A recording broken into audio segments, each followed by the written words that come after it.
Welcome AJ maths. எடுத்துக்காட்டு 7.10 முக்கியமான 2 mark. ஒரு திண்ம அரைக்கோளத்தின் அடிப்பரப்பு கொடுத்துட்டாங்க 1386 சதுர மீட்டர்னு. இந்த அடிப்பரப்புங்கிறது இது என்னது πr ஸ்கொயர்டு தான் அடிப்பரப்பு.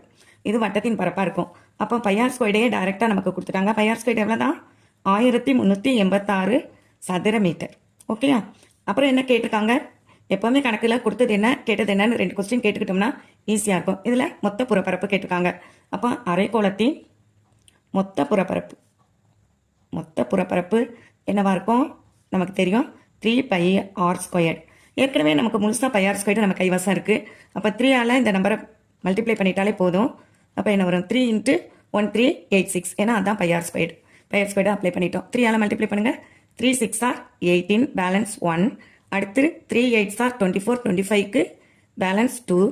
3 3 ஆர் 9 11க்கு பேலன்ஸ் 1. 1 3 ஆர் 3 + 1 4. அப்போது 4158 மீட்டர் ஸ்கொயர்டு. இதுதான் என்னது அரைக்கோளத்தின் மொத்த புறப்பரப்பு. இதுவும் ஒரு முக்கியமான 2 மார்க். நல்லா பார்த்துக்கோங்க.